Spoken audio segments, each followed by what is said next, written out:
Ang tunog ng umuungol na makina ay parang isang hayop na nagwawala sa kagubatan ng mga nagtataasang gusali sa Bonifacio Global City.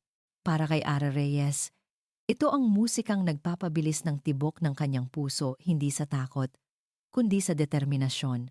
Mabilis niyang iwinasiwas ang manibela ng kanyang patrol car, humahabol sa isang kumikinang na itim na sports car na walang pakundangan sa pagitan ng mga sasakyan. Walang plaka. Arogante. Sir, southbound lane ng Fifth Avenue, papalapit sa 32nd Street. Suspect is driving recklessly. Humihingi ako ng backup, sabi ni Ara sa radyo. Ang boses niya ay kalmado at matatag sa kabila ng adrenaline na dumadaloy sa kanyang mga ugat. Isang matalas na liko sa kanan. Napakapit siya ng mahigpit. Ang driver ng sports car ay magaling, pero si Ara ay mas pursigido. Ito ang kanyang teritoryo. Ang mga kalsadang ito, sa ilalim ng nagniningning na mga ilaw ng syudad, ay ang kanyang responsibilidad. Sa wakas, pagkatapos ng ilang sandali na parang walang katapusan, naipit ang sports car sa biglaang traffic. Ito na ang pagkakataon niya. Mabilis na ibinaba ni Ara ang kanyang sasakyan. Hinarangan ang likuran ng itim na kotse at bumaba na may awtoridad sa bawat hakbang. Kumatok siya ng malakas sa bintana ng driver. Buksan mo to. Pulis to. Dahan-dahang bumaba ang tinted na bintana. Isang lalaking may matangos na ilong, perpektong pagkakaahit na panga, at mga matang may halong pagkainis at kaunting paghanga. Nakasuot ito ng isang mamahaling polo shirt. Ang mga kamay ay prenteng nakapatong sa manibela. May problema ba, officer? Tanong ng lalaki. Ang boses ay may bahid ng arogansya. May problema? Sir, you were driving over the speed limit, changing lanes without signaling, and you almost caused 3 accidents. At wala kang plaka. Sunod-sunod na sabi ni Ara. Ang boses ay matigas. Lisensya at rehistro, please.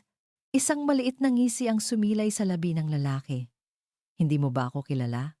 Naramdaman ni Ara ang pag-init ng kanyang ulo. Ito ang tipo ng tao na kinaiinisan niya ang mga taong naniniwalang ang pera at pangalan ay kayang bilhin pati ang batas. Hindi ko kailangang kilalanin ka. Sagot ni Ara. Mas lalong tumigas ang kanyang boses. Ang kailangan ko ay ang lisensya mo. Kung ayaw mong ibigay, sa presinto na tayo mag-uusap. Tila nagulat ang lalaki sa kanyang katapangan. Sa isang iglap, nawala ang ngisi nito at napalitan ng seryosong ekspresyon.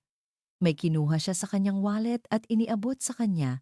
Kinuha ni Ara ang lisensya. Marco de Alcaraz. Ang pangalan ay tumunog sa kanyang isipan. De Alcaraz. Parang narinig na niya iyon dati. Okay, Mr. de Alcaraz, sabi ni Ara habang sinusulatan siya ng tiket. Ito ang multa mo at sa susunod, gamitin mo ang utak mo kapag nagmamaneho. Iniabot niya ang tiket. Nagtama ang kanilang mga mata. Sa mga mata ni Marco, nakita ni Ara ang kislap ng galit. Pero may iba pa siyang nakita isang bagay na hindi niya mapangalanan. Salamat, Officer Reyes, sabi ni Marco, binabasa ang pangalan sa kanyang uniforme. May diin sa pagkakasabi niya ng apelyido nito, na parang sinusubukan itong kabisaduhin. Umakyat ang bintana, at ang mukha ni Marco de Alcaraz ay nawala sa likod ng madilim na salamin. Pinanood ni Ara ang pag-alis ng sports car, bago siya bumuntong hininga at bumalik sa kanyang sasakyan. Isa na namang gabi sa Maynila. Pagka-uwi ni Ara sa kanyang maliit na apartment sa Tondo, ang ingay ng syudad ay napalitan ng isang mapanuring katahimikan. Ang amoy ng usok at pinaghalong pagkain sa labas ay pumapasok sa kanyang bintana, isang pamilyar na amoy na nagsasabing nakauwi na siya. Ibinaba niya ang kanyang gamit sa isang silya. Ang katawan niya ay pagod, pero ang isip niya ay gising na gising pa rin. Naglakad siya patungo sa isang maliit na altar sa sulok ng kanyang sala. May isang larawan doon ng isang lalaking nakauniporme ng pulis. Ang ngiti nito ay mainit at puno ng buhay. si SPO1 Ben Reyes, ang kanyang ama. Kumuha siya ng isang stick ng insenso, sinindihan ito, at inilagay sa lalagyan. Ang matamis na amoy nito ay pumuno sa silid. Dahan-dahang hinaplos ni Ara ang salamin ng litrato. Tay, bulong niya sa hangin. 10 taon na, pero parang kahapon lang. 10 taon mula nang ang kanyang ama ay natagpuang patay sa isang eskinita, binaril. Ang kaso ay isinara isang engkwentro na nauwi sa patayan, sabi sa opisyal na report. Pero alam ni Ara na hindi iyon totoo. Alam niyang may tinutuklas ang kanyang ama. Isang bagay na malaki, isang bagay na ikinamatay nito. Ipinangako niya sa sarili niya noon, sa ibabaw ng kabaong ng kanyang ama, na hahanapin niya ang hustisya. Iyon ang dahilan kung bakit siya naging pulis. Para sa kanya, ang bawat aroganteng mayaman na tulad ni Marco de Alcaraz ay isang paalala ng sistemang pinaniniwalaan niyang pumatay sa kanyang ama, isang sistemang kayang pagtakpan ang katotohanan gamit ang pera at kapangyarihan. Isang butil ng luha ang pumatak mula sa kanyang mata. Mabilis niya itong pinunasan. Hindi ito oras para sa kahinaan. Kailangan niyang lumabas. Kailangan niya ng hangin. Kailangan niya ng lugar kung saan pansamantala niyang malilimutan ang lahat. At meron lang siyang isang lugar na alam. Ang The Blue Note Jazz Bar sa poblasyon ay nakatago sa isang maliit na kalye malayo sa ingay ng mga sikat na club. Madilim sa loob, mausok, at ang tanging nangingibabaw na tunog ay ang malungkot na himig ng isang saxophone. Umupo si Ara sa isang bakanteng upuan sa bar, sa kanyang karaniwang pwesto sa dulo. "The usual, Ara?" Tanong ng bartender na si Mang Tony, na parang tatay na niya kung ituring. Tumango lang si Ara. Ilang sandali pa, isang baso ng beer ang inilapag sa harap niya. Hinayaan niyang dalhin siya ng musika. Bawat nota ng saxophone ay parang tumatagos sa kanyang kaluluwa. Nauunawaan ang bigat na kanyang dinadala. Dito, hindi siya si Officer Reyes na matapang. Dito, siya lang si Ara, isang babaeng naghahanap ng kapayapaan. Napatingin siya sa paligid. Ang mga tao rito ay iba-iba, pero lahat sila ay may iisang dahilan kung bakit sila naririto. Para makinig, para makaramdam. At doon, sa kabilang dulo ng bar, sa ilalim ng isang madilim na ilaw, nakita niya siya, isang lalaki. Nakatalikod, pero sa tindig pa lang, alam mong may bigat din itong dinadala. Nakatingin lang ito sa entablado, parang nilulunod din ang sarili sa musika. Hindi niya ugaling makipag-usap sa mga hindi kakilala. Pero ngayong gabi, may kakaiba. Siguro dahil sa beer, o sa musika, o sa pagod. Nang matapos ang isang kanta, pumalakpak ang lahat. Ang lalaki ay lumingon, at sa unang pagkakataon, nagtama ang kanilang mga mata. Hindi niya nakita ang mukha nito ng malinaw sa dilim, pero nakita niya ang lungkot sa mga mata nito. Isang lungkot na pamilyar sa kanya. Tumayo ang lalaki, naglakad papalapit sa kanya, at umupo sa bakanteng upuan sa tabi niya. "Mabigat ang tugtog ngayong gabi," sabi ng lalaki. Ang boses nito ay malalim at malumanay. Malayong malayo sa aroganteng boses na narinig niya kanina sa kalsada. "Lagi namang mabigat ang jazz," sagot ni Ara. Hindi inaalis ang tingin sa kanyang baso. "Totoo," sabi ng lalaki. "Pero may mga gabing mas mabigat kaysa sa iba." Nagkaroon ng katahimikan sa pagitan nila. Pero hindi ito awkward. Isang katahimikan na may pangunawa. "Para kang may hinahanap na hindi mo makita," sabi ng lalaki na nakatingin na ngayon sa kanya. Napatingin si Ara sa kanya.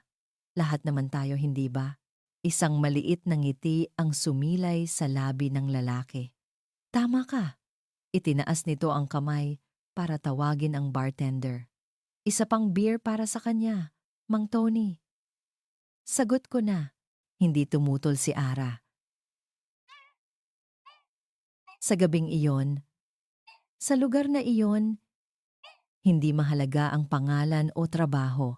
Ang mahalaga lang ay ang dalawang kaluluwang naghahanap ng kanlungan sa iisang musika. Nagpatuloy ang kanilang usapan tungkol sa mga pangarap, sa mga kabiguan, sa mga bagay na hindi nila karaniwang sinasabi sa iba. Sa piling ng estrangherong ito, naramdaman ni Ara ang isang gaan na matagal na niyang hindi nararamdaman. Habang sila ay nasa kalagitnaan ng pag-uusap, biglang nag-vibrate ang cellphone ng lalaki na nakapatong sa ibabaw ng bar. Umilaw ang screen at nabasa ni Ara ang pangalan ng tumatawag, Don Alejandro. Ang pangalan ay parang isang suntok sa sikmura ni Ara. Bigla siyang nanlamig. Don Alejandro de Alcaraz, ang may-ari ng Alcaraz Corporation, isang pangalan na laging lumalabas sa mga lumang papeles ng kanyang ama. Isang pangalan na nasa tuktok ng listahan ng mga taong pinaghihinalaan niya, ang lalaking katabi niya, ang estrangherong nagbigay sa kanya ng kapayapaan kahit sandali, ay may koneksyon sa pinakamadilim na bahagi ng kanyang nakaraan.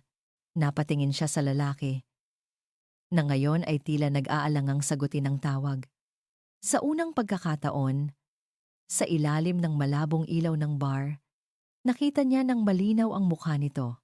Ang matangos na ilong, ang perpektong panga, ang mga mata. Si Jaito, si Marco de Alcaraz. Kinabukasan, ang sikat ng araw na tumatagos sa malawak na bintana ng penthouse ni Marco de Alcaraz ay parang insulto. Bawat sinag nito ay nagpapaalala sa kanya ng kumikirot niyang ulo at ng isang pirasong papel na nakapatong sa kanyang bedside table ang tiket mula sa mataray na pulis, Officer Reyes. Napangisi siya ng mapait. Sa buong buhay niya, sanay siyang makuha ang lahat ng gusto niya. Sanay siyang igalang at katakutan. Pero ang babaeng iyon, sa kanyang simpleng uniforme at matigas na pananalita, ay tiningnan siya na parang isa lamang siyang ordinaryong pasaway sa kalsada. Nakakainis. Pero sa ilalim ng pagkainis, may isa pang alaala mula kagabi na pilit sumisingit. Ang babae sa jazz bar. Hindi niya alam ang pangalan nito, pero naaalala niya ang mga mata nito, mga matang may lungkot pero puno ng tapang. Naaalala niya ang boses nito, kalmado at malalim. Naaalala niya ang pakiramdam na sa wakas, may isang taong nakakita sa kanya, hindi bilang isang De Alcaraz, hindi bilang isang tagapagmana, kundi bilang isang tao lamang na nalulunod din sa sarili niyang katahimikan. Dalawang babae, isang apoy, isang tubig, at pareho nilang ginulo ang isip niya sa loob lamang ng isang gabi. Bumangon siya at naghanda para sa almusal. Isang almusal na alam niyang hindi magiging payapa. Pagbaba niya sa malawak na dining hall, nandoon na ang kanyang ama, si Don Alejandro de Alcaraz, nakaupo sa dulo ng mahabang mesa. Ang kanyang presensya ay sapat na para palamigin ang buong silid. Nakasuot ito ng perpektong planstang barong. Nagbabasa ng dyaryo habang humihigop ng kape. Magandang umaga pa? Bati ni Marco. Umuupo sa tapat niya. Hindi sumagot si Don Alejandro. Dahan-dahan lang nitong ibinaba ang dyaryo. Sa ibabaw ng mesa, sa tabi ng plato ng kanyang ama, ay may isang kopya ng traffic ticket na natanggap ni Marco kagabi. Naramdaman ni Marco ang pag-igting ng kanyang panga. Siyempre, walang nakakalampas sa kanyang ama. Reckless driving, sabi ni Don Alejandro. Ang boses ay malamig at walang emosyon. Isang kahihiyan. Ano na lang ang sasabihin ng mga tao kung malaman nilang ang tagapagmana ng Alcaraz Corporation ay nagpapatakbo na parang isang walang pinag-aralang kabataan. Isang simpleng traffic violation lang pa. Huwag nating palakihin, sagot ni Marco. Pilit pinapakalma ang sarili. Walang bagay na simple pagdating sa pangalan natin, Marco. Giit ng kanyang ama, ang mga mata nito ay matalim na nakatitig sa kanya. Ang bawat kilos mo ay refleksyon ng kumpanya. Refleksyon ko? Kailan mo ba maiintindihan ang bigat ng responsibilidad na iyan? Itong paglalakwatsa mo, itong pagbababad mo sa mga bar, hindi iyan ang buhay na inilaan para sa'yo. Hindi umimik si Marco. Ano pa bang sasabihin niya? Paulit-ulit na lang ang sermon na ito. May meeting ka sa board mamayang 10:00. Huwag kang mahuhuli, sabi ni Don Alejandro. Bago muling itinaas ang dyaryo, isang senyales na tapos na ang usapan. Pakiramdam ni Marco ay para siyang isang ibon sa loob ng isang gintong hawla. Ang hawlang ito ang nagbibigay sa kanya ng lahat luho, kapangyarihan, pera. Pero ito rin ang pumipigil sa kanyang paglipad. Ang meeting sa boardroom ay eksakto sa inaasahan ni Marco. Nakakabagot, habang ang mga matatandang miyembro ng board ay nagtatalo tungkol sa quarterly earnings at market projections, ang isip ni Marco ay lumilipad. Hindi sa mga numero at graphs na nasa harap niya, kundi sa isang madilim at mausok na bar sa poblasyon. Lahat naman tayo, hindi ba? Ang mga salitang iyon ng babae sa bar ay umuulit-ulit sa kanyang isipan. Sino kaya siya? Ano ang kwento niya? Bakit ganoon na lang kalalim ang lungkot sa kanyang mga mata? Mr. De Alcaraz? Naputol ang pag-iisip ni Marco. Lahat ng mata sa silid ay nakatuon sa kanya. Sorry, ano ulit yon? Tanong niya. Pilit na ibinabalik ang sarili sa kasalukuyan. Isang tingin ng pagkadismaya ang ibinigay sa kanya ng Chief Operating Officer. Tumingin si Marco sa direksyon ng kanyang ama, na nakaupo sa tabi niya pero hindi ito nakatingin sa kanya. Nakapokus ito sa nagsasalita. Pero alam ni Marco na naramdaman ng kanyang ama ang kanyang pagkawala sa sarili. Isa na namang pagkakamali. Sa mahabang listahan niya, pagkatapos ng meeting, hindi na hinintay ni Marco ang isa na namang sermon mula sa kanyang ama. Mabilis siyang umalis sa opisina, sumakay sa kanyang kotse, at nagmaneho ng walang tiyak na direksyon, pero ang kanyang mga kamay, na tila may sariling isip, ay nagdala sa kanya pabalik sa mga pamilyar na kalye ng poblasyon. Gabi na naman. Ang mga ilaw ng kalye ay nagsisimula ng magliwanag. Huminto siya sa tapat ng The Blue Note. Ang musika mula sa loob ay maririnig ng mahina. Isang malungkot na trompeta naman ngayon. Para saan pa at babalik ako dito? Tanong niya sa sarili. Maliit ang tsansang nandoon ulit siya. Pero ang pagnanais na maramdaman muli ang koneksyon na naramdaman niya kagabi, isang koneksyon na totoo. At hindi nabibili ng pera ay mas malakas kaysa sa kanyang pag-aalinlangan. Huminga siya ng malalim at pumasok sa loob. Ang lugar ay ganoon pa rin.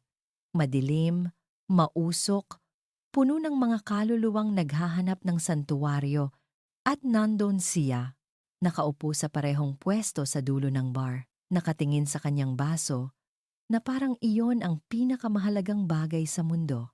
Naramdaman ni Marco ang pagbilis ng tibok ng kanyang puso. Dahan-dahan siyang naglakad papalapit. Nang maramdaman nito ang kanyang presensya, dahan-dahan itong lumingon. Nang makita siya nito, isang bahagyang gulat ang dumaan sa mga mata nito. Pero napalitan din agad ng isang maliit, halos hindi mahahalata, ng ngiti. Bumalik ka, sabi nito. Hindi iyon tanong. Bumalik ka rin, sagot ni Marco. Umuupo sa tabi niya. May mga gabing kailangan mo lang talagang bumalik, sabi nito. Muling ibinaling ang tingin sa entablado.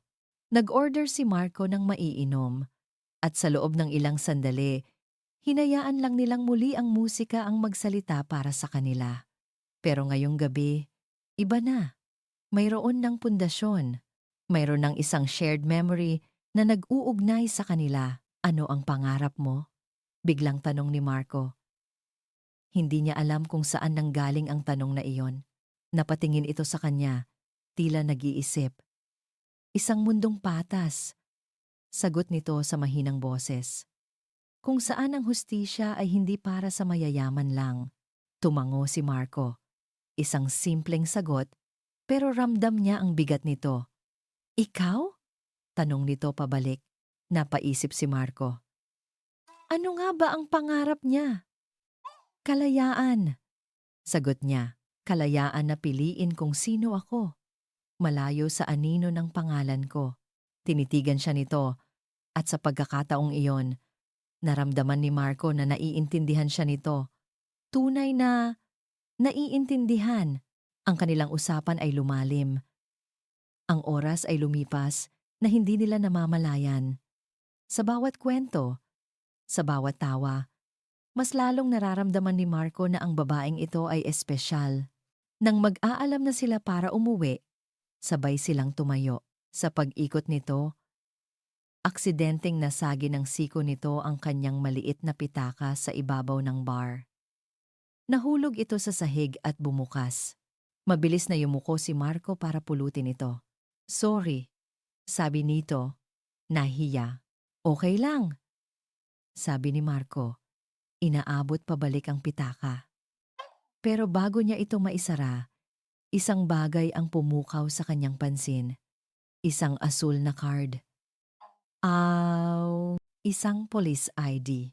At sa ilalim ng litrato ng babaeng kaharap niya, nakasulat ang isang pangalan, Ara Reyes. Parang huminto ang pag-ikot ng mundo. Reyes. Ang apelyido sa uniforme. Ang apelyido sa tiket. Ang mataray na pulis. Ang babaeng nagbigay sa kanya ng kapayapaan. Sila ay iisa, napatitig siya sa mukha nito, na ngayon ay puno ng pagtataka sa kanyang biglaang pananahimik.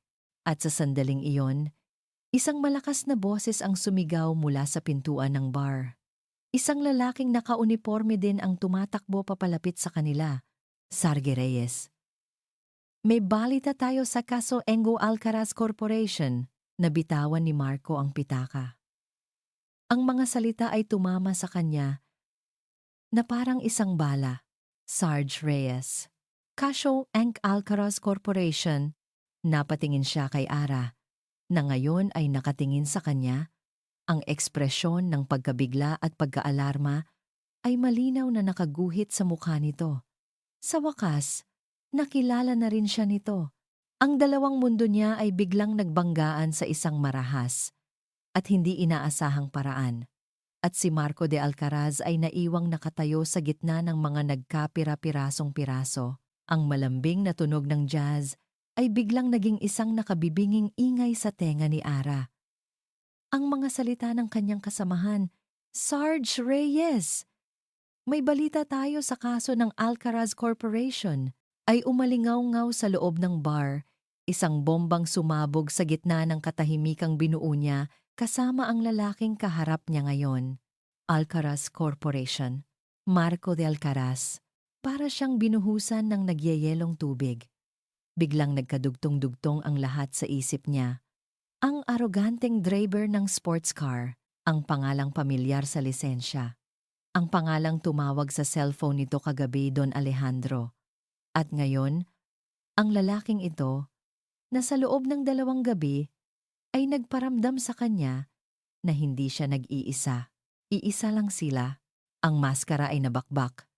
Ang lalaking nagpakita sa kanya ng isang kaluluwang pagod at naghahanap ng kahulugan ay siya ring tagapagmana ng imperyong pinaghihinalaan niyang may kinalaman sa pagkamatay ng kanyang ama. Napatitig siya kay Marco. Nakita niya ang pagkasindak sa mga mata nito, ang parehong pagkabigla na nararamdaman niya. Pero hindi nito nabura ang katotohanan. Para siyang sinaksak ng paulit-ulit. Ang bawat salita, bawat ngiti, bawat sandali ng katahimikan na pinagsaluhan nila ay naging isang malaking kasinungalingan sa isip niya. Ang koneksyon na naramdaman niya ay biglang naging isang taktika. Ang pag-unawa ay naging isang panlilinlang. Dahan-dahan siyang umatras. Isang hakbang, 2, na parang ang lapit nito ay nakakapaso. Ang init ng pag-asa na naramdaman niya kanina ay napalitan ng nagyayelong lamig ng pagtataksil. Kaya pala, bulong ni Ara. Ang boses niya ay puno ng pait na hindi niya maitago. Bawat pantig ay isang akusasyon. Kaya pala ang gaan ng loob mo sa akin. Ara, sandali, sabi ni Marco. Ang boses ay nagmamakaawa. Itinaas nito ang kanyang mga kamay na parang sinusubukang pakalmahin ang isang mabangis na hayop. Hindi ko alam. Maniwala ka. Hindi ko alam na ikaw, na ako ang pulis na humuli sa'yo? O na ako ang pulis na nag-iimbestiga sa kumpanya ng pamilya mo? Putol ni Ara. Ang boses niya ay tumataas na, puno ng galit na ngayon lang niya pinakawalan. Ang pulis sa loob niya ang nagsasalita na ngayon, hindi na ang babaeng naghahanap ng kapayapaan sa isang jazz bar. Pareho. Halos pabulong na sagot ni Marco. Hindi ko alam ang lahat. Sinubukan nitong humakbang papalapit, inilahad ang kamay para hawakan ang braso niya. Please, makinig ka sa akin. Pero sa pagdampi pa lang ng mga daliri nito sa kanyang balat, napapiksi si Ara na parang napaso. Tinabig niya ang kamay nito palayo. "Huwag mo akong hawakan!" Sigaw niya. At sa pagkakataong ito, lahat ng natitirang ingay sa bar ay namatay. Ang lahat ng mata ay nasa kanila na, pero wala siyang pakialam. Tinitigan niya si Marco. Ang mga mata niya ay nag-aapoy. Tapos na ang pag-uusap natin dito, sabi ni Ara. Ang boses ay malamig at matigas na ngayon, parang bakal. At para malinaw sa iyo, Mr. De Alcaraz, mula sa gabing ito, hindi na ako ang babaeng nakilala mo sa bar na ito. Huminga siya ng malalim. Pinulot ang bawat piraso ng kanyang dignidad. Mula ngayon, para sa akin, isa ka na lang sa mga posibleng suspect sa kasong hawak ko. Ang sakit sa mga mata ni Marco ay malinaw. Pero para kay Ara, isa na lamang itong parte ng isang magaling na pag-arte. Tumalikod siya. Hindi na lumingon pa. Ang bawat hakbang palayo sa kanya ay parang 1 kilometro ang bigat. Pinilit niyang ituwid ang kanyang likod na huwag ipakita ang panginginig ng kanyang mga kamay. "Sarge!" Tawag ng kasamahan niyang si Officer Cruz na ngayon ay puno ng pag-aalala. "Okay ka lang?" Hindi siya sumagot. Nagpatuloy lang siya sa paglalakad, palabas ng pinto ng The Blue Note, palayo sa musika, palayo sa kasinungalingan, palayo sa sandaling kapayapaan na ngayon ay abo na lang. Paglabas niya sa malamig na hangin ng gabi, doon lang niya naramdaman ang hirap sa paghinga. Sumandal siya sa pader ng isang gusali, pinilit na pakalmahin ang kumakabog niyang dibdib. Nilinlang niya ang sarili niya. Pinayagan niyang buksan ang isang pinto sa puso niya na matagal na niyang isinara. At ang unang pumasok ay ang mismong anino ng taong gusto niyang pabagsakin. Ang mundo ay isang malaking biro, isang malupit na biro. Habang nakatayo siya roon, sinusubukang pulutin ang mga basag na piraso ng kanyang gabi. Biglang nag-vibrate ang kanyang cellphone sa loob ng bulsa. Kinuha niya ito. Isang text message mula sa isang hindi rehistradong numero. Ang parehong numero na nagbibigay sa kanya ng mga tip. Minsan, ang kanyang confidential informant. Binuksan niya ang mensahe. Ang mga salita sa screen ay nagpatindig ng balahibo sa kanyang batok. "Mag-ingat ka sa mga De Alcaraz. Hindi lang pera ang kaya nilang itago." Napahigpit ang hawak ni Ara sa kanyang cellphone. Hindi ito isang nagkataon lang. Ito ay isang laban. At ngayon, alam na niya kung sino ang kalaban niya. Tumingala siya sa madilim na kalangitan ng Maynila.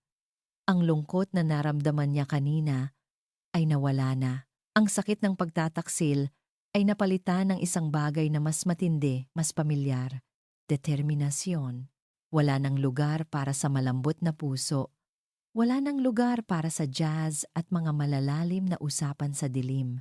Simula ngayon, ito ay trabaho na lang. Kahit pa ang ibig sabihin niyon ay ang pagwasak sa nag-iisang tao. Ang katahimikan sa loob ng sports car ni Marco habang pauwi siya ay mas maingay pa kaysa sa sigawan nila ni Ara sa bar. Ang mga salitang sinabi nito, "Isa ka na lang sa mga posibleng suspect," ay tumatatak sa kanyang isipan na parang isang mainit na bakal. Hindi siya makapaniwala. Ang dalawang babaeng gumulo sa isip niya ay iisa. Ang matapang na pulis na hinamon ang kanyang autoridad ay siya ring babaeng may malungkot na mga matang nagbigay sa kanya ng kapayapaan. At siya, si Ara Reyes, ay iniimbestigahan ng kanyang pamilya. Pagdating niya sa mansyon, hindi siya natulog. Umupo siya sa dilim ng kanyang kwarto, hawak ang isang baso ng alak. Pinapanood ang pagbubukang liwayway sa ibabaw ng syudad. Ang isip niya ay isang malaking gulo, pagkalito, galit, at isang emosyon na ayaw niyang aminin sakit. Kailangan niya ng sagot. At iisa lang ang taong makapagbibigay nito sa kanya. Kinaumagahan, hindi na niya hinintay ang almusal. Dumiretso siya sa opisina ng kanyang ama. Ang malawak na silid sa pinakatuktok ng Alcaraz Tower ay parang isang trono ng hari. Madilim na kahoy, mamahaling kasangkapan, at isang bintanang salamin na tanaw ang buong Metro Manila ang kahariang binuo ni Don Alejandro. Nakaupo ang kanyang ama sa likod ng malaking mesa, kalmado, na parang walang anumang problema sa mundo. Marco, sabi ni Don Alejandro, hindi man lang inaalis ang tingin sa mga dokumentong binabasa. Masyado pang maaga para sa'yo. Kailangan nating mag-usap? Sabi ni Marco. Ang boses ay seryoso.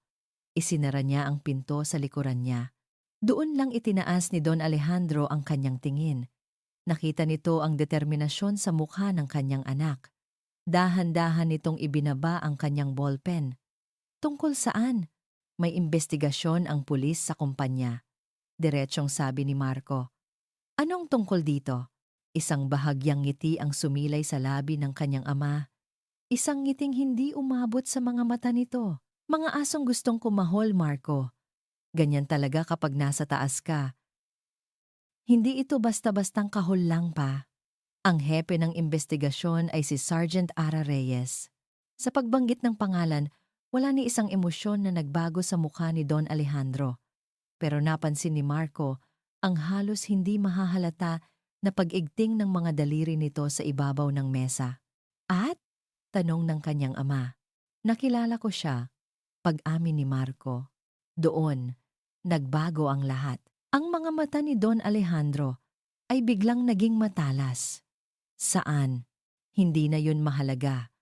Ang mahalaga, seryoso siya sa ginagawa niya. Ano ba talaga ang hinahanap nila? Tumayo si Don Alejandro. Naglakad patungo sa bintana at tumanaw sa syudad sa ibaba. Pangingikil. Sabi nito sa wakas. Isang dating empleyado na natanggal dahil sa pagnanakaw ang nagsumbong sa pulisya ng mga gawa-gawang kwento. They are on a fishing expedition, hoping to get money from us. Huwag mo silang pansinin. Ang paliwanag ay simple at kapanipaniwala.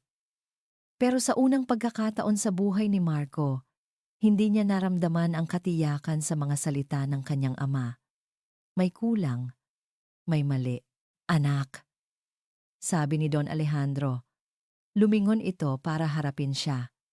Ang isang babaeng tulad niyan, isang pulis na galing sa Tondo. Ang tingin sa mga taong tulad natin ay mga target, pera, kapangyarihan. Iyan lang ang habol nila. Lumayo ka sa kanya, Marco. Gulo lang ang idudulot niya sa'yo. Tumango si Marco. Pero ang isip niya ay sumasalungat. Naalala niya ang sinabi ni Ara sa bar, isang mundong patas, kung saan ang hustisya ay hindi para sa mayayaman lang. Hindi iyon tunog ng isang taong naghahabol ng pera. Umalis siya sa opisina ng kanyang ama na may mas maraming tanong kaysa sagot. Ang binhi ng pagdududa ay naitanim na. Kinagabihan, hindi mapakali si Marco. Pumunta siya sa kanyang personal na library, binuksan ang kanyang laptop, at ginamit ang kanyang access bilang tagapagmana para buksan ang mga lumang digital files ng kumpanya, internal affairs, security reports, employee terminations. Nag-type siya ng mga keywords, naghahanap ng kahit anong hindi pangkaraniwan mula sa nakalipas na 10 hanggang 15 taon. Pero wala. Ang mga file ay malinis, masyadong malinis, walang malalaking kaso, walang mga eskandalo, para bang ang kasaysayan ng kumpanya ay maingat na isinulat para maging perpekto. Para bang may isang taong nagbura ng lahat ng bakas ng dumi. Ang kanyang pagkabigo ay napalitan ng mas matinding pag-aalala. Kinuha niya ang kanyang cellphone. Hinanap niya ang numero ni Ara sa call log, isang numero na hindi niya sinasadyang makuha nang minsan itong tumawag sa bar para i-check ang isang bagay. Pinindot niya ang message. Ang mga daliri niya ay nag-alinlangan sa ibabaw ng screen. Ano ang sasabihin niya? Paano niya sisimulan? Sa huli, isang simpleng mensahe lang ang kanyang naisip. Please, let me explain. It's not what you think. Pinindot niya ang send bago pa siya magbago ng isip. Tinitigan niya ang screen, naghihintay. Ilang minuto ang lumipas. Delivered? Ilang minuto pa. Read? At pagkatapos? Wala. Walang sagot. Para siyang nagsalita sa isang malalim na balon na walang sinasagot kundi ang sarili niyang alingawngaw. Sa maliit na apartment ni Ara sa Tondo, binasa niya ang mensahe ni Marco. Ang puso niya ay nag-alsa. Isang bahagi niya ay gustong maniwala. Isang bahagi niya ay gustong pakinggan ang paliwanag nito.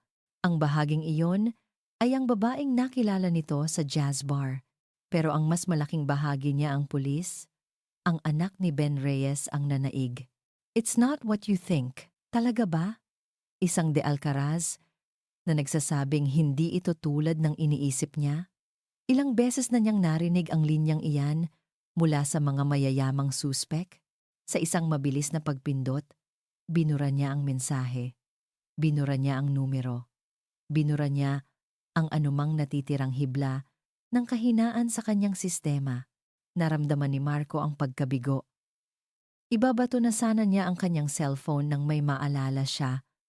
Ang mga lumang gamit, ang mga bagay na hindi digital, tumayo siya at nagtungo sa isang bahagi ng mansyon na bihirang puntahan ang lumang library ng kanyang lolo.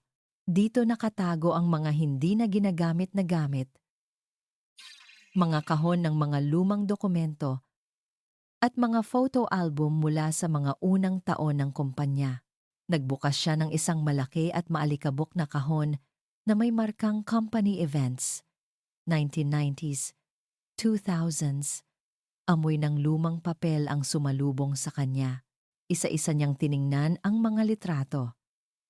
Mga Christmas party, mga company outing, mga mukha ng mga taong hindi na niya kilala. Malapit na siyang sumuko nang isang partikular na litrato ang pumukaw sa kanyang atensyon. Isang Christmas party, mga 15 taon na ang nakalipas. Ang kanyang ama, mas bata pa, nakangiti habang may inaakbayan na isang lalaki. Ang lalaki ay nakasuot ng uniforme ng security supervisor ng Alcaraz Corp. Malapad din ang ngiti nito. May hawak na tropeo para sa Employee of the Year. Nanlamig si Marco. Ang mukhang iyon, pamilyar. Mabilis niyang kinuha ang kanyang cellphone at hinanap ang profile ni Ara Reyes sa social media. Isang profile na sini-arch niya kanina. Sa gitna ng kanyang pagkabigo, may iisang public photo doon. Isang larawan niya kasama ang isang mas matandang lalaki na nakauniforme ng pulis, ang kanyang ama. Ikinumpara niya ang dalawang mukha, ang lalaki sa lumang litrato kasama ang kanyang ama, at ang lalaki sa larawan kasama si Ara. Walang duda. Iisa lang sila, si SPO1 Ben Reyes. Pero hindi iyon ang ikinagulat niya. Ang ikinagulat niya ay ang itsura nila sa litrato. Hindi sila mukhang amo at empleyado lang. Ang tawa nila ay totoo. Ang akbay ng kanyang ama ay mahigpit. Mukha silang magkaibigan. Malapit na magkaibigan.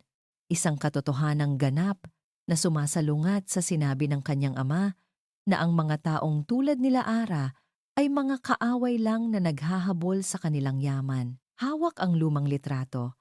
Naramdaman ni Marco ang pagyanig ng pundasyon ng lahat ng kanyang pinaniniwalaan.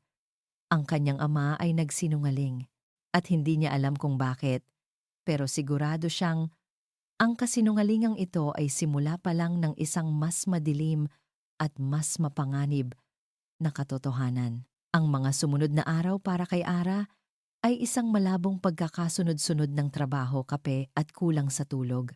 Pilit niyang ibinaon ang sarili sa mga papeles ng kaso ng Alcaraz Corporation. Ginagamit ang bawat report at bawat testimonya bilang pader para harangan ang alaala ng isang jazz bar at ng mga mata ni Marco de Alcaraz. Pero kahit anong gawin niya, ang multo nito ay laging sumusulpot. Sa gitna ng pagbabasa ng isang financial statement, bigla niyang maaalala ang sinabi nito, kalayaan na piliin kung sino ako. Habang umiinom ng mapait na kape, bigla niyang malalasahan ang tamis ng sandaling iyon nang magkatitigan sila sa ilalim ng madilim na ilaw. Tumigil ka, bulong niya sa sarili isang hapon. Habang nakaupo sa kanyang desk sa presinto, pinipisil ang sentido niya. Pakiramdam niya ay nababangga siya sa isang pader. 10 taon nang malamig ang kaso ng kanyang ama. Ang kasalukuyang investigasyon sa Alcaraz Corp, bagamat may mga maliliit na irregularidad, ay wala pa ring maibigay na matibay na ebidensya na mag-uugnay dito sa isang dekada ng krimen. Ang informant niya ay biglang nanahimik. Para siyang naglalakad sa isang madilim na kwarto, nangangapa, naghahanap ng switch ng ilaw na hindi niya mahanap. Ang pagkadismaya ay nagsimulang kumain sa kanyang determinasyon. Isang Sabado ng hapon, pagod sa kabiguan, nagpasya siyang itigil muna ang lahat. Kailangan niyang linisin ang kanyang isip. At naisip niya, marahil, kailangan din niyang linisin ang kanyang apartment. Nagsimula siya sa maliit na bodega, sa ilalim ng kanyang kama. Mga lumang damit, mga libro, at isang malaking kahon na may markang gamit ni tatay. Matagal na itong nakatago roon. Matagal na niyang iniiwasang buksan. Ang pagbubukas nito ay parang pagbubukas sa isang sugat na hindi pa tuluyang naghihilom, pero ngayon, parang may nag-udyok sa kanya. Huminga siya ng malalim at hinila ang kahon palabas. Umubo siya dahil sa alikabok na lumipad sa hangin. Dahan-dahan niyang itinaas ang takip. Ang amoy ng lumang papel at naphthalene balls ay bumalik sa kanya, kasama ang isang agos ng mga alaala. Sa ibabaw ay ang kanyang pormal na uniporme, maingat na nakatupi. Hinaplos niya ang magaspang na tela.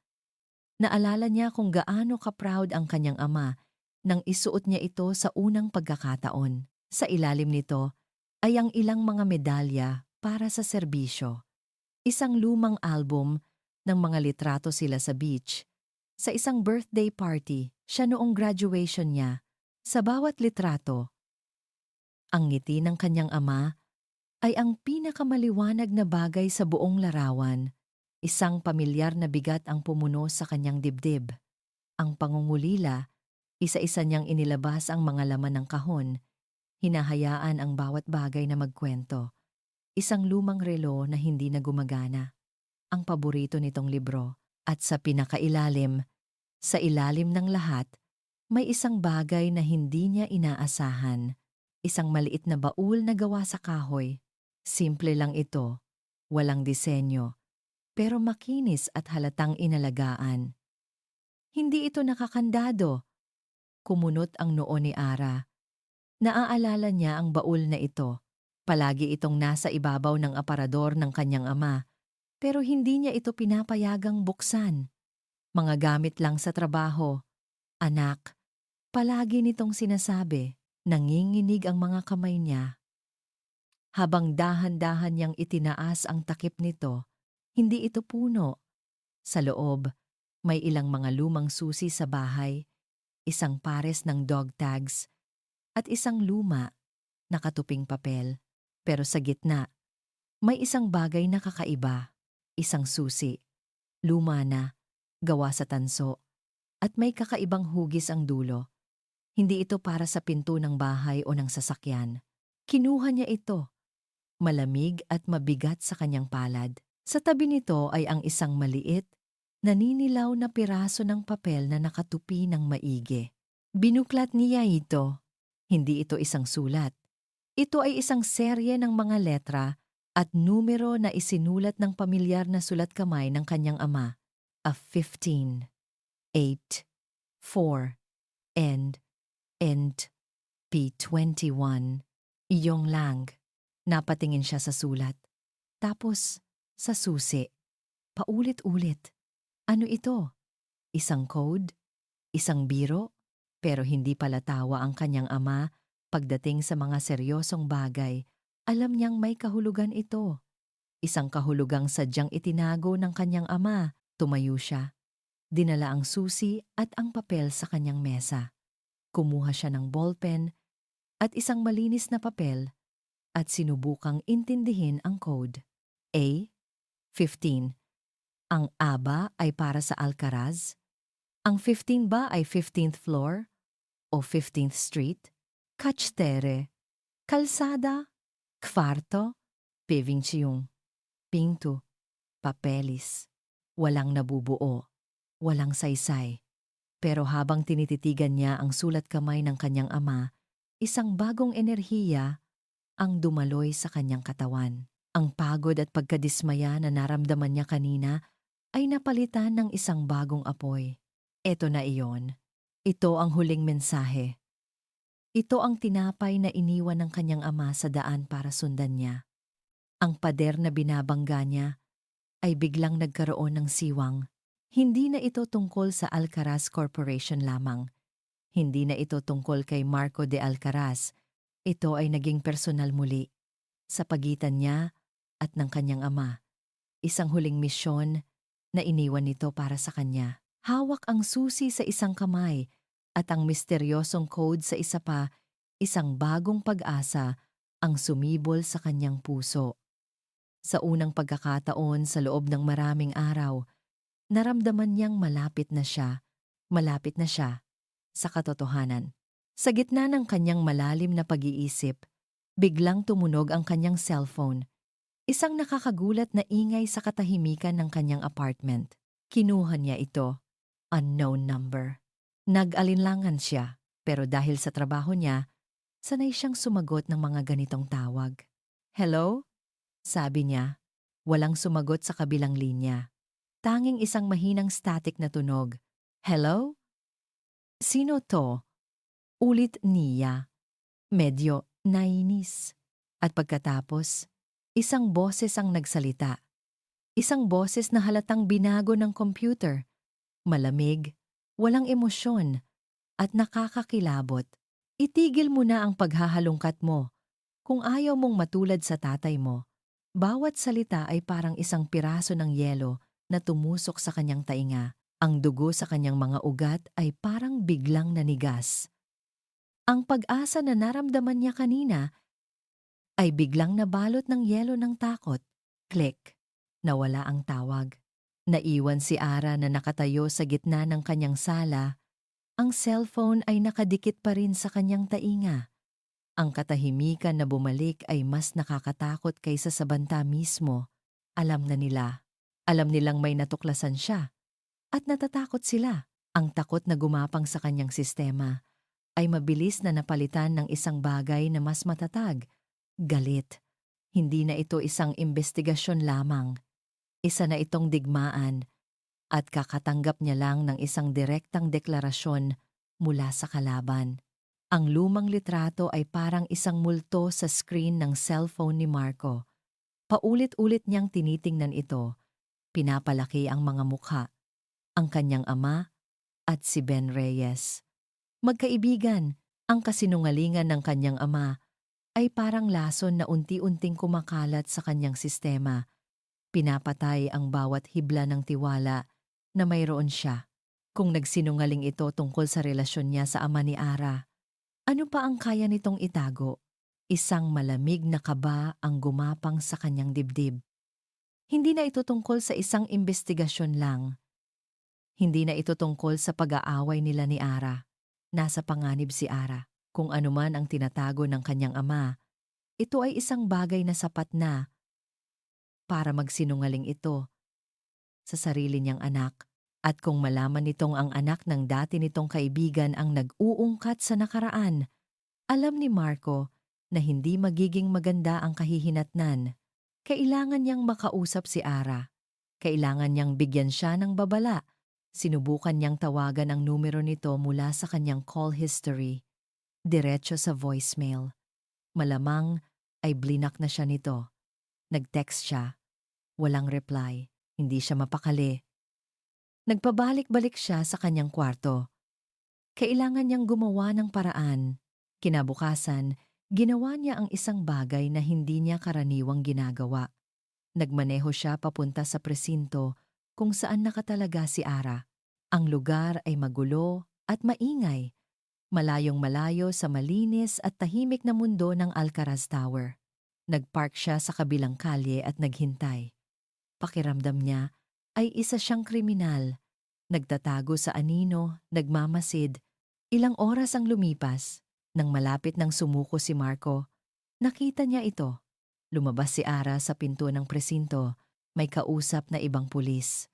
Kahit sa kanyang simpleng uniforme, may awtoridad at dignidad sa bawat kilos niya.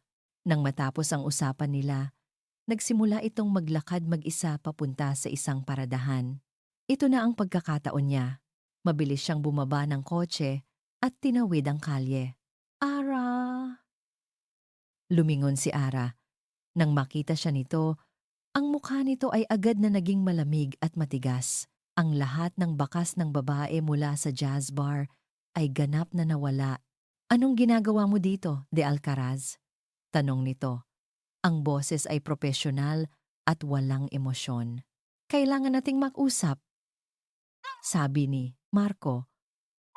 Humihingal ng bahagya. Wala tayong dapat pag-usapan. Sagot nito, tumalikod at nagpatuloy sa paglalakad. Sinundan siya ni Marco. Please, Ara. Importante to.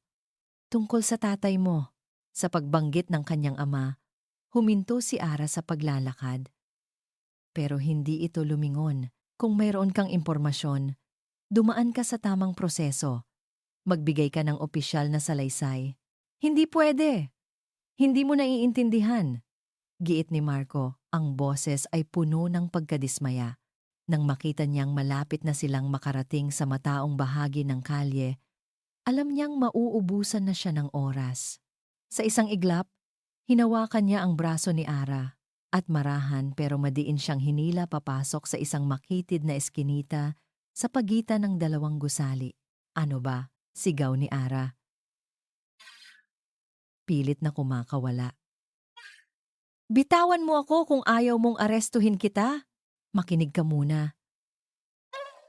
5 minuto lang, pakiusap ni Marco. Isinandal niya si Ara sa pader. Hindi para saktan, kundi para hindi na ito makaalis. Nasa panganib ka.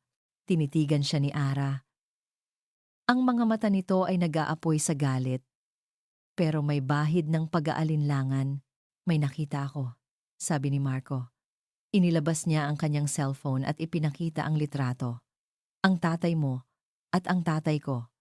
Magkakilala sila, Ara, higit pa sa amo at empleyado. Mukha silang magkaibigan. Tumingin si Ara sa screen. Nakita ni Marco ang pagbabago sa mga mata nito. Nawala ang tigas nito. At sa isang saglit, nakita niya ang bakas ng pagkalito, ng gulat, at marahil ng takot. Naalala niya ang banta na natanggap niya sa telepono.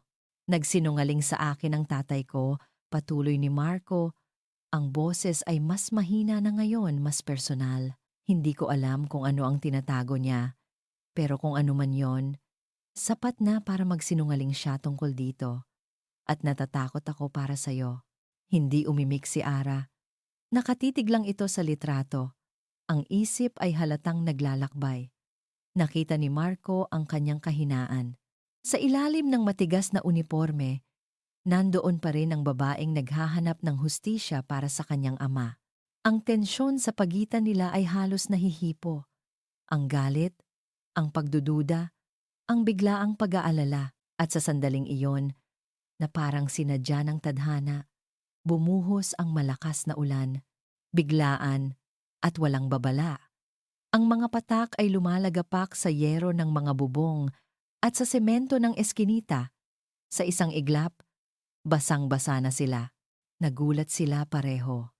Ang biglaang pagbuhos ng ulan ay parang naghugas sa tensyon, pinalitan ito ng isang kakaibang katahimikan. Hinila ni Marco si Ara papunta sa ilalim ng maliit na kanlungan ng isang fire escape para hindi sila masyadong mabasa. Magkalapit sila ngayon, masyadong magkalapit. Amoy niya ang buhok nitong nabasa ng ulan. Nakikita niya ang bawat patak ng tubig na dumadaloy sa pisngi nito. Ang mga ilaw ng syudad ay nagsisimulang sumindi. Ang mga kulay nito ay nagre-refleksyon sa basang semento. Nakatitig lang sila sa isa't isa. Wala ng pulis. Wala ng tagapagmana. Dalawang tao lang na natrap sa gitna ng isang biglaang bagyo. Nakita ni Marco ang pagkabahala sa mga mata ni Ara, pero wala na ang galit. Nakita niya ang babae mula sa jazz bar. Hindi niya napigilan ang sarili. Ang pag-aalala, ang pagnanasa, ang pagkalito lahat ay nagsama-sama sa isang hindi mapigilang puwersa. Dahan-dahan niyang inilapit ang kanyang mukha sa mukha nito. Hindi ito umiwas. Nakita niyang bahagyang bumukas ang mga labi nito. At sa ilalim ng buhos ng ulan, sa isang makitid na eskinita sa puso ng Maynila, hinalikan niya ito. Hindi ito isang malambing na halik. Ito ay isang halik na puno ng desperasyon, puno ng mga hindi masabing salita, at sa kanyang pagkagulat, sa isang saglit, naramdaman niyang tumugon ito. Pero kasing bilis ng pagtugon nito ay ang pagtulak nito sa kanya palayo. Hindi, sabi ni Ara. Ang boses ay nanginginig. Hindi malaman kung dahil sa lamig o sa gulat. Hindi pwede to. Ang mga mata nito ay puno ng pagkalito. Isang digmaan sa pagitan ng damdamin at tungkulin.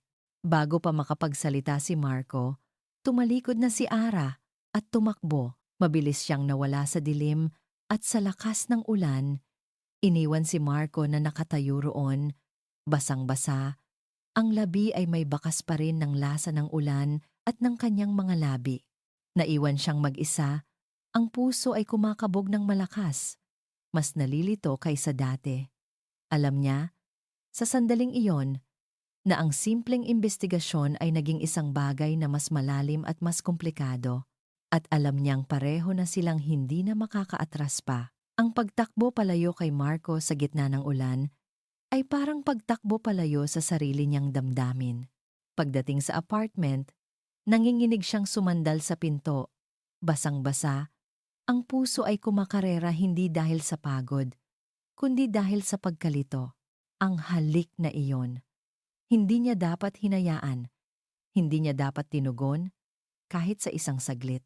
Pero sa gitna ng gulo sa kanyang isipan, ang babala ni Marco at ang litratong ipinakita nito ay umuukit sa kanyang utak. Nasa panganib ka, nagsinungaling sa akin ang tatay ko. Pumunta siya sa kanyang mesa. Ang susi at ang papel na may code ay naghihintay sa kanya. Parang mga piraso ng isang puzzle na kailangan niyang buuin bago mahuli ang lahat. A. 15. K. 4. P. 21. Tinitigan niya ito ng buong gabi. Ang ulan sa labas ay humina at tuluyang tumila. Ang syudad ay muling natahimik. At sa katahimikang iyon, isang ideya ang biglang pumasok sa isip niya. Alcaraz. Siyempre, iyon ang A. Pero paano kung ang 15 ay hindi numero ng palapag o kalye? Paano kung ito ay isang bodega? Ang Alcaraz Corporation ay may mga lumang pasilidad sa buong Metro Manila. At ang P? 21? Pier 21. Isa sa mga pinakalumang pier sa pantalan ng Maynila, kung saan maraming abandonadong bodega. Bigla siyang kinabahan. K. 4. Kung ang teorya niya ay tama. Kaban, 4. Locker. Isang locker sa loob ng isang bodega sa Pier 21. Mabilis niyang binuksan ang kanyang laptop. at hinanap ang mga lumang satellite maps ng pantalan. Nandoon nga, nakatago sa likod ng mga bagong container yards, ang isang hilera ng mga luma at halos guguho ng mga bodega. Ang isa sa mga ito ay nakarehistro pa rin sa ilalim ng isang subsidiary company ng Alcaraz. Bodega, bilang 15. Tumama ang lahat ng piraso. Isang bagong pag-asa ang bumuhay sa kanyang pagod na diwa. Ito na, nararamdaman niya. Kinabukasan, tinipon niya ang dalawa sa kanyang pinagkakatiwalaang mga kasamahan kasama na si Officer Cruz. Wala tayong search warrant, sabi niya sa kanila habang nakatayo sila sa paligid ng isang mapa sa kanyang opisina. Kaya hindi ito opisyal. Kung may mangyari, sarili nating sagutin to.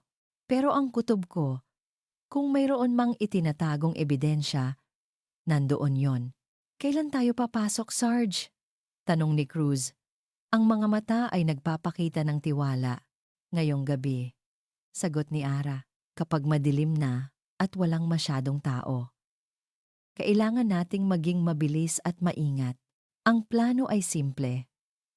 Pumasok, hanapin ang Caban 4, at kunin kung anuman ang laman nito. Isang plano na puno ng panganib, pero para kay Ara, ito na ang huling barahan niya. Ang pag-asang matagal nang nawala ay unti-unting bumabalik. Pov, Marco de Alcaraz, ang halik na iyon ay isang pagkakamali, isang napakagandang pagkakamali. Pero higit sa lahat, ito ay isang panggising. Habang pinapanood niya si Ara na tumakbo palayo, alam ni Marco na hindi na siya pwedeng manatili na lang sa gilid. Hindi na siya pwedeng maghintay sa mga sagot na ibibigay ng kanyang ama. Kailangan niyang hanapin ang katotohanan sa sarili niyang paraan para sa sarili niya at para kay Ara. Ginamit niya ang access niya sa internal network ng Alcaraz Corp. Hindi siya naghanap ng financial records. Naghanap siya ng mga lumang security assignments. Hinanap niya ang pangalan ni Ben Reyes at natagpuan niya ito. Isang lumang log entry. Ang huling assignment ni Ben Reyes bago ito mamatay. Isang routine inspection sa isang decommissioned na pasilidad. Warehouse 15, Pier 21. Nanlamig si Marco. Ang parehong lugar na lumabas sa kanyang sariling pananaliksik tungkol sa mga lumang pag-aari ng kumpanya.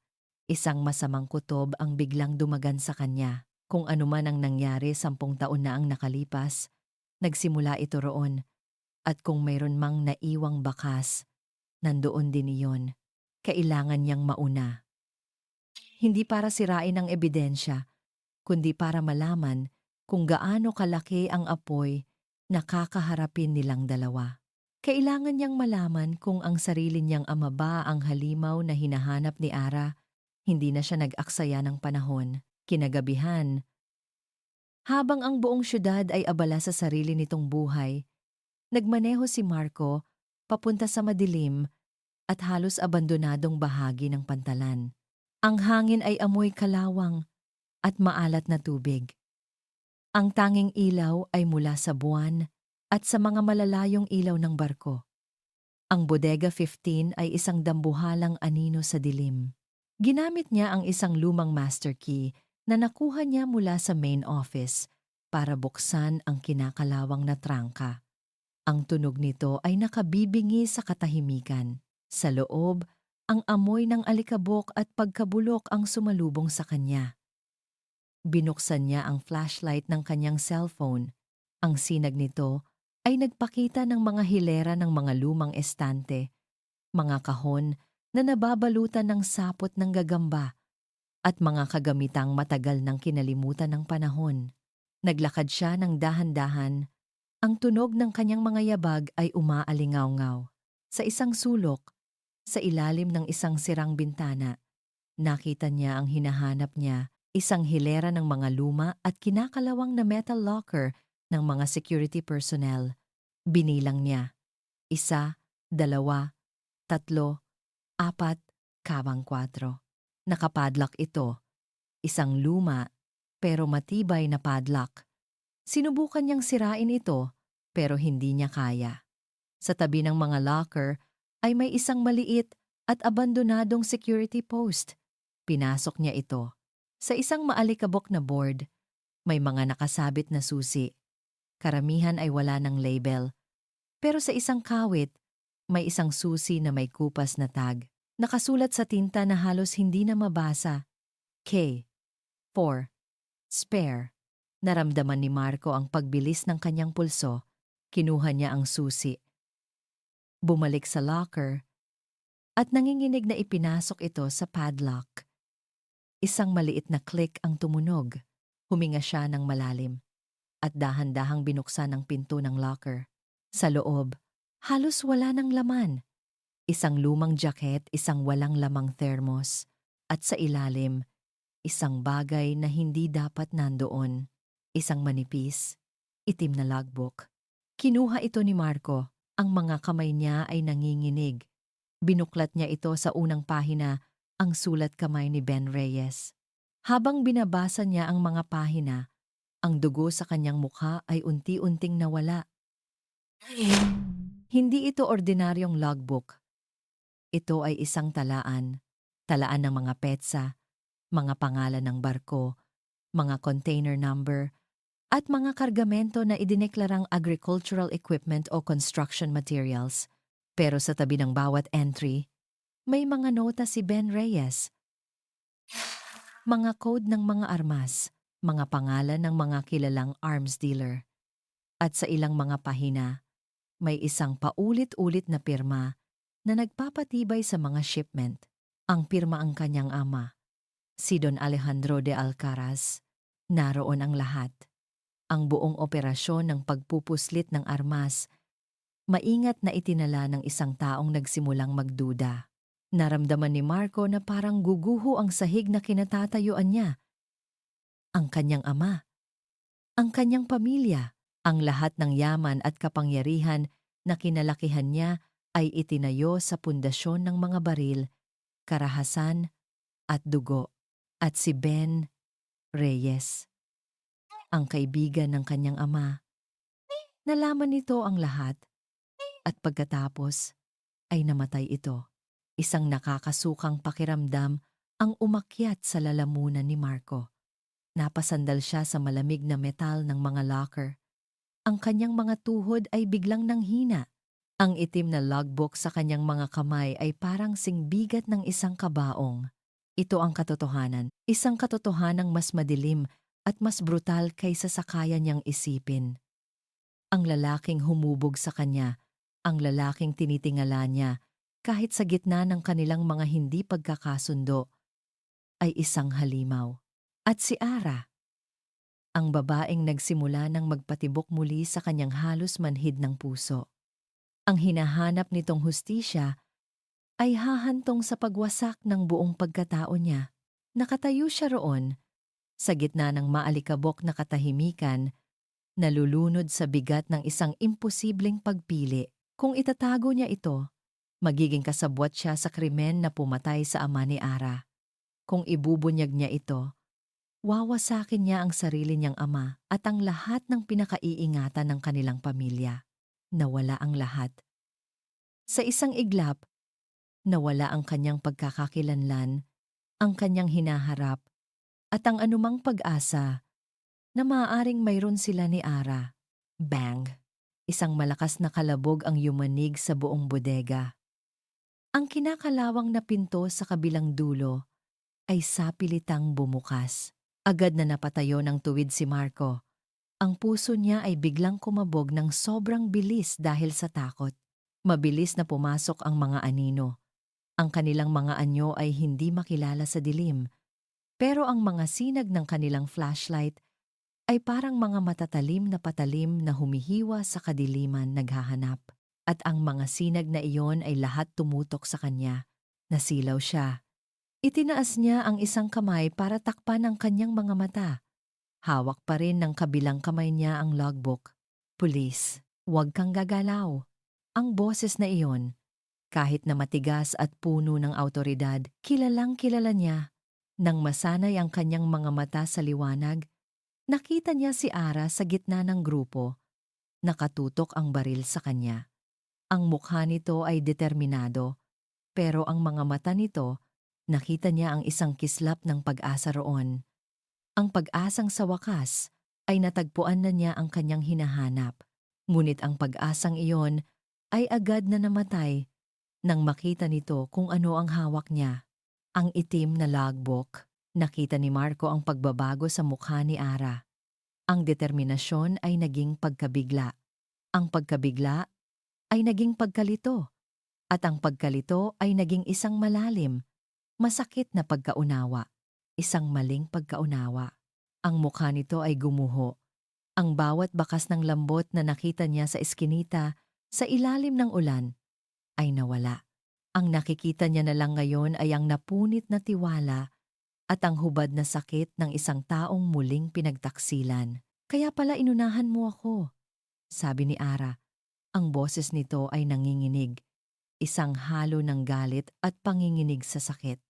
Taunaw ang lai di truk toy mutbuk. Hindi makapagsalita si Marco. Walang salitang kayang ipaliwanag ang bigat ng katotohanang hawak niya.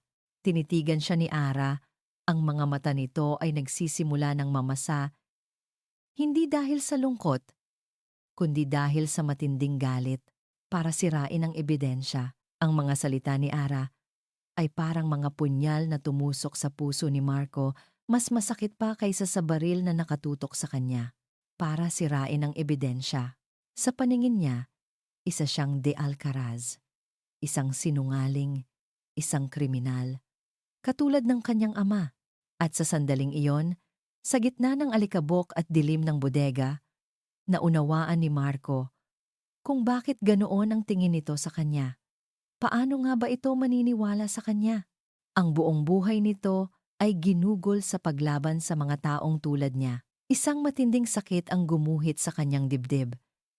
Pero sa ilalim ng sakit na iyon, isang bagong damdamin ang umusbong, isang damdamin na hindi niya pa naramdaman dati. Hindi ito galit o pagkadismaya. Ito ay kalinawan. Tiningnan niya ang itim na logbook sa kanyang kamay. Ito ang nakaraan, ang kasalanan, ang kasinungalingan.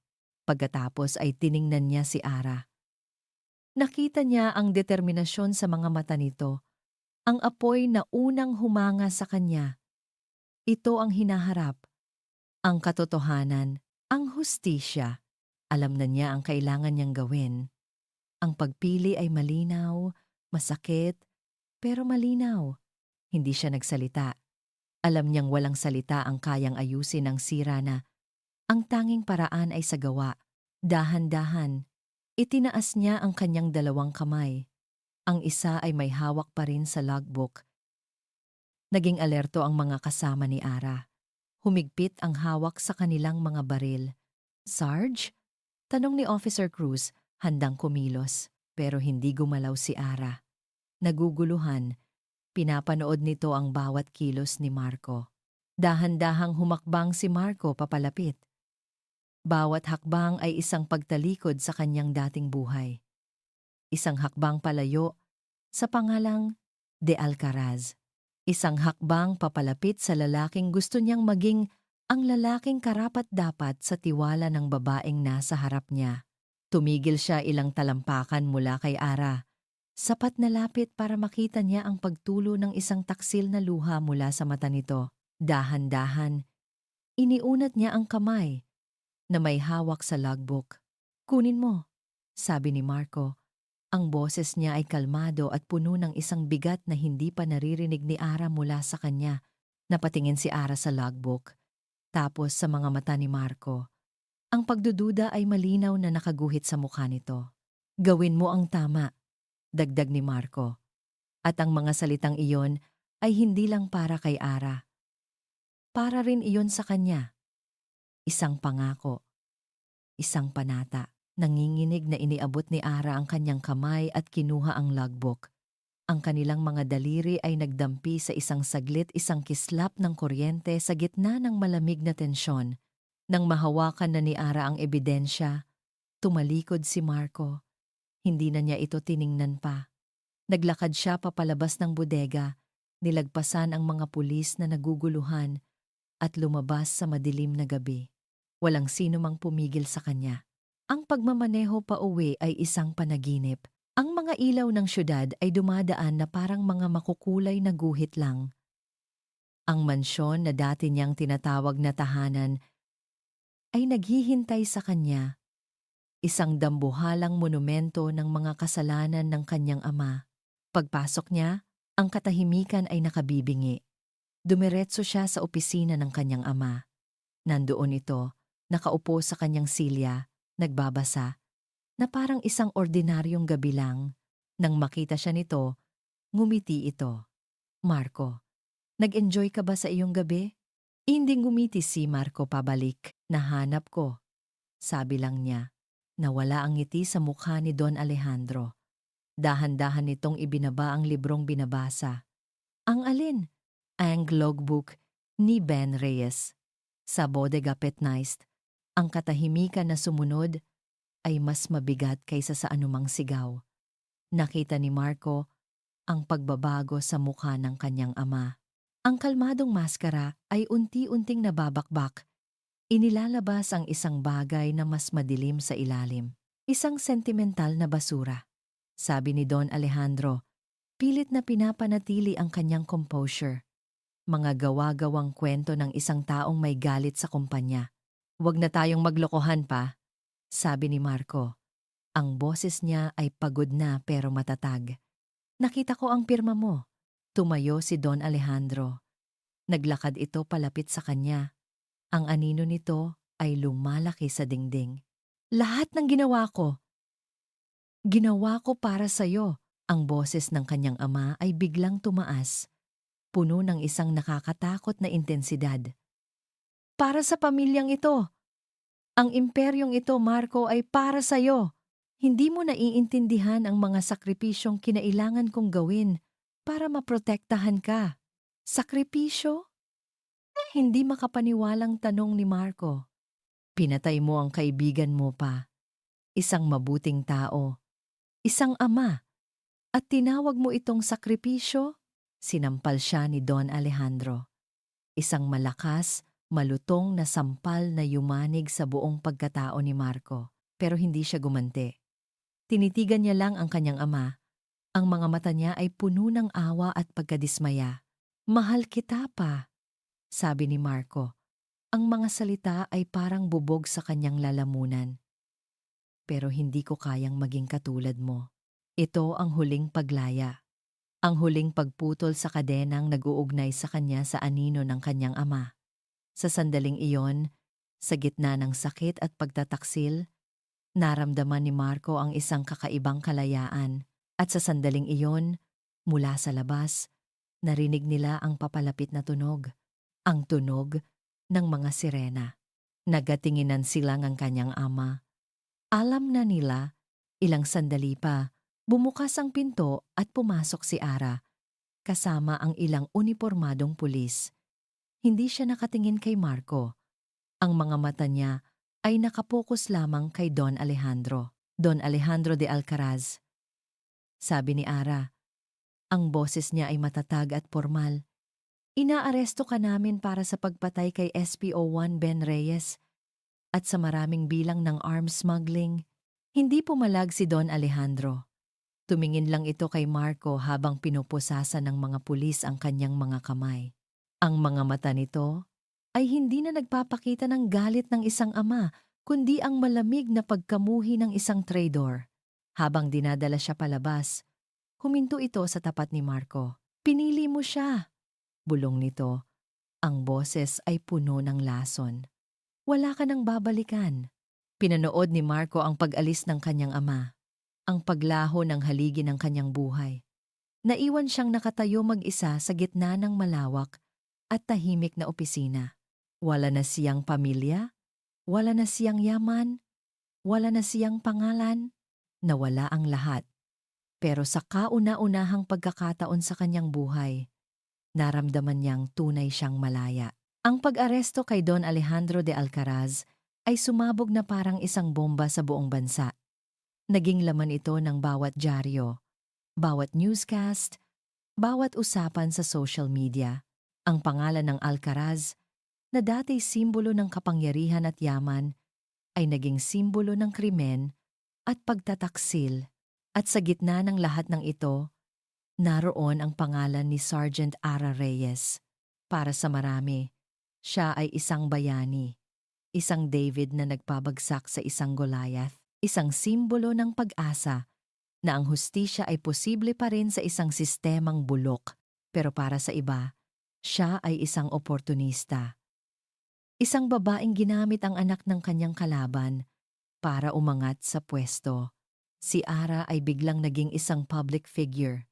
Ang kanyang mukha ay nasa lahat ng dako. Ang bawat kilos niya ay binabantayan. Ang presinto ay naging isang circus. Laging napapaligiran ng mga reporter na sumisigaw ng kanyang pangalan. Humihingi ng panayam, naghahanap ng anumang butas sa kanyang kwento. Ang bigat ng atensyon ay nakakapagod. Ang hustisyang hinanap niya sa loob ng 10 taon ay dumating na. Pero ang dala nito ay hindi kapayapaan, kundi isang maingay at magulong bagyo. Naging manhid siya sa lahat ng ito. Araw-araw, ginagawa niya ang kanyang trabaho. Sumasagot sa mga tanong ng may propesyonal na ngiti. Pero sa loob, pakiramdam niya ay guwang. Ang tagumpay ay may mapait na lasa. Oo, naipakulong niya ang pumatay sa kanyang ama.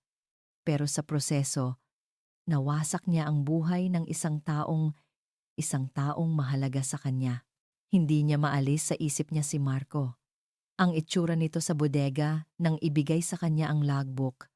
Ang itsura nito sa mansyon habang inaaresto ang sarili nitong ama. Isang tahimik na katapangan. Isang sakripisyong walang sino mang makakaunawa.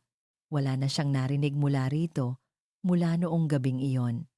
Naglaho ito na parang bula. Iniwan nito ang lahat, ang pera, ang kumpanya, ang pangalan. Ayon sa balita, pormal nitong tinalikuran ang lahat ng mana nito. Isang gabi, pagkatapos ng isang mahaba at nakakapagod na araw, umupo si Ara sa paborito niyang pwesto sa The Blue Note. Ang lugar ay pareho pa rin, pero para sa kanya, iba na. Ang bawat nota ng saxophone ay nagpapaalala sa kanya ng isang estranghero na nakaintindi sa kanya nang hindi siya nagsasalita. Mukhang malalim ang iniisip mo, Hija, sabi ni Mang Tony habang pinupunasan ng bar. Ngumiti lang si Ara nang mapait. Ilang sandali pa, isang anino ang tumabi sa kanya. Inaasahan niyang isa na namang reporter ang nakasunod sa kanya. Handa na siyang magalit, pero nang lumingon siya, natigilan siya. Si Marco, nakatayo ito roon. Nakasuot ng simpleng t-shirt at maong, malayong malayo sa mamahaling damit na dati nitong isinusuot. Mas payat ito, at may mga anino sa ilalim ng kanyang mga mata. Pero sa mga matang iyon, may isang bagong liwanag. Isang liwanag ng kapayapaan. "Hi!" sabi nito. Ang boses ay mahina. Hindi alam ni Ara kung ano ang sasabihin. Ang lahat ng salitang inipon niya sa kanyang isipan ay biglang naglaho. "Pwede ba tayong mag-usap?" tanong ni Marco. Sa labas, tumango lang si Ara, iniwan ang kanyang inumin, at sumunod sa kanya palabas. Naglakad sila ng walang salita patungo sa isang maliit at tahimik na parke malapit sa bar.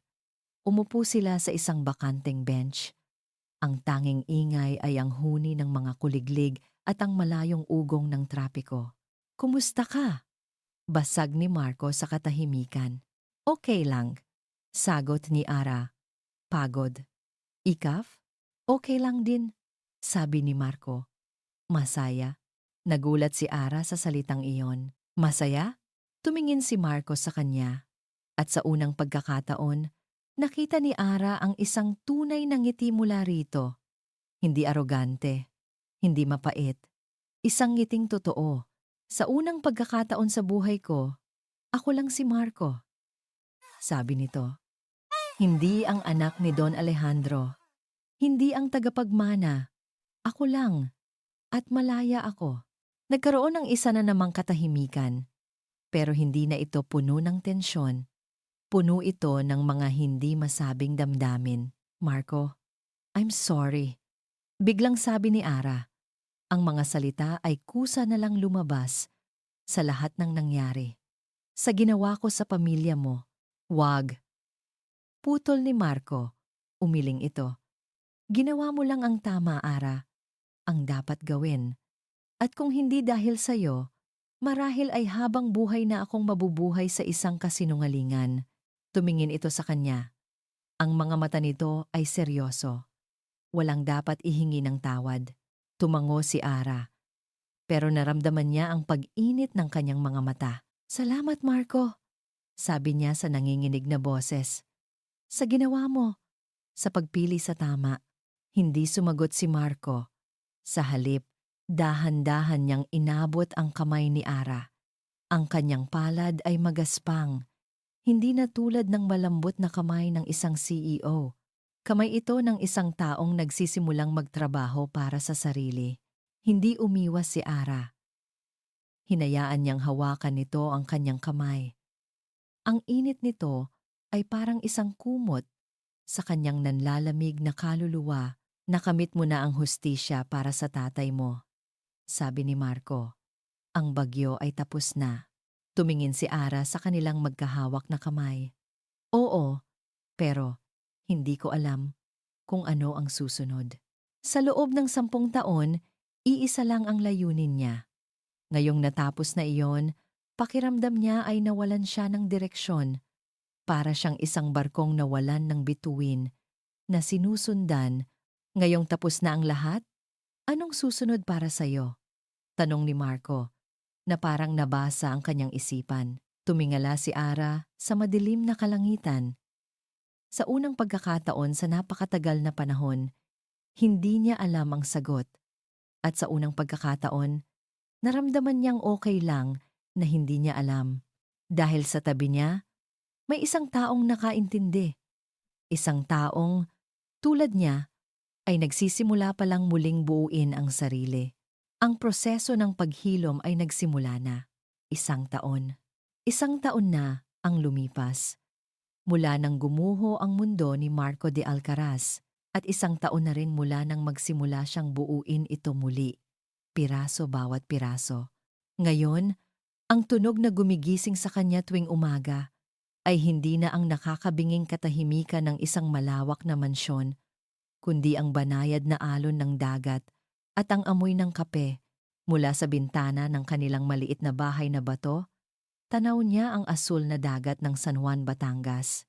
At sa tabi nito, ang kanilang munting kapihan na pinangalanan nilang ang ating munting kapihan. Sa tabi ng dagat, isang simpleng pangalan para sa isang simpleng buhay. Bumangon siya at nagtungo sa kusina. Nandoon na si Ara, nakatalikod, abala sa pagtitimpla ng kape. Nakasuot ito ng isang simpleng puting bestida. Ang buhok nito ay malayang hinahangin mula sa bukas na bintana. Hindi na siya si Sergeant Reyes, ang matapang na pulis.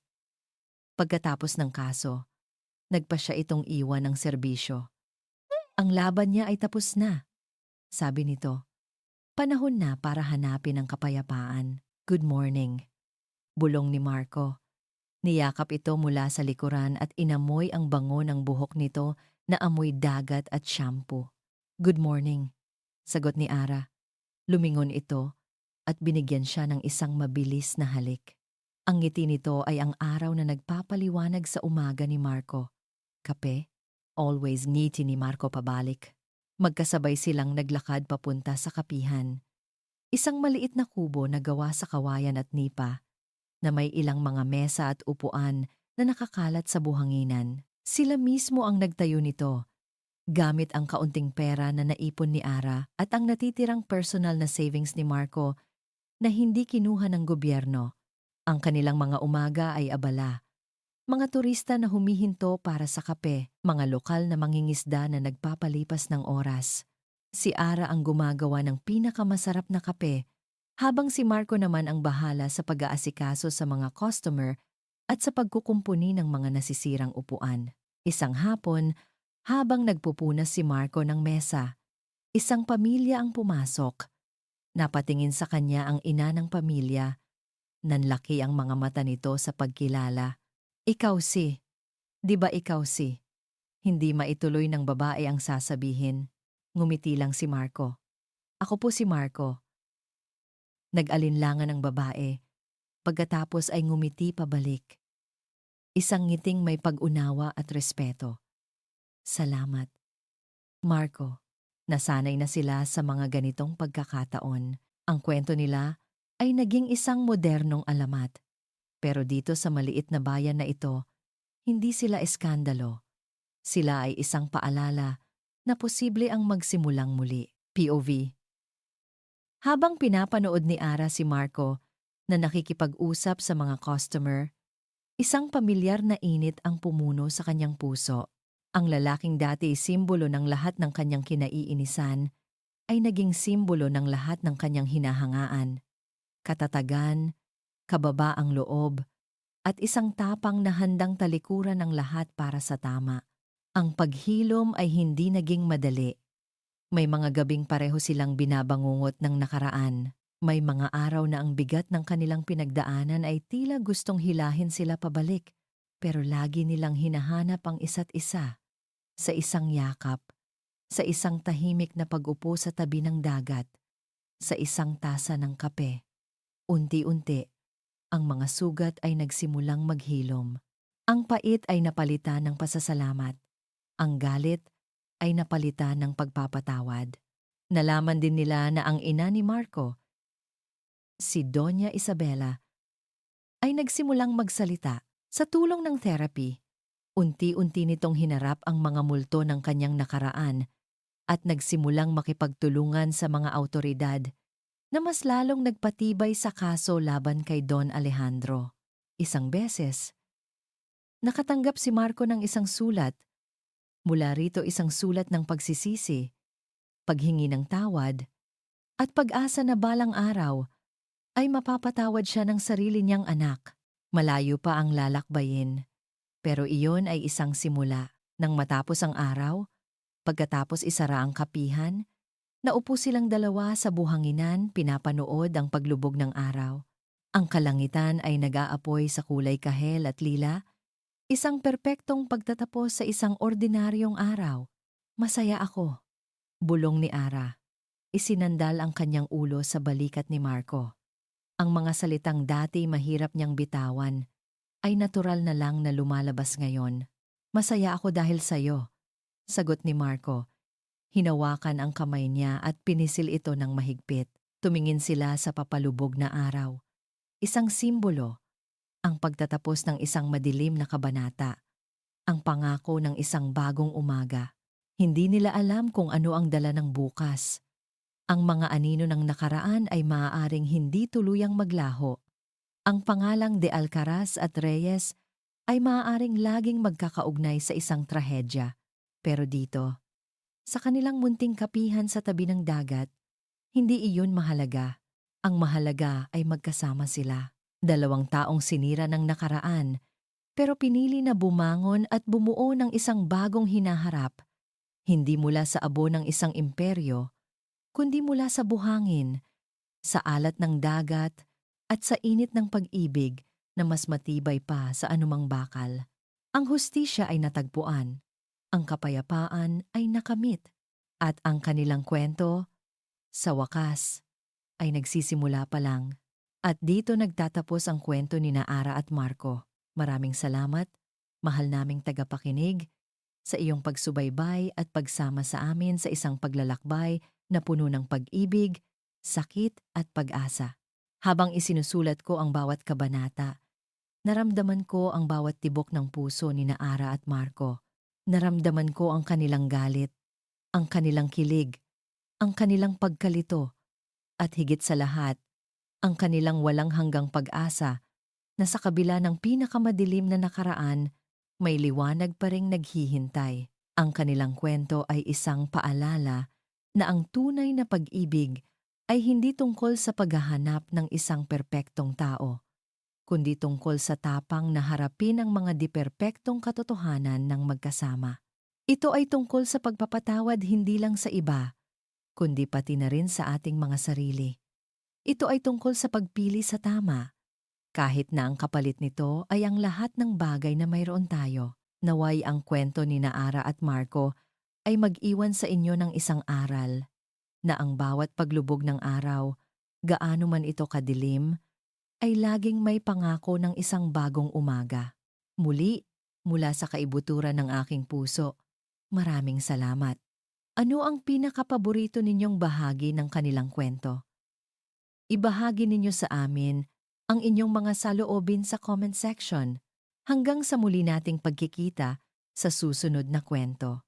Nagmamahal, Kwentong Puso TV.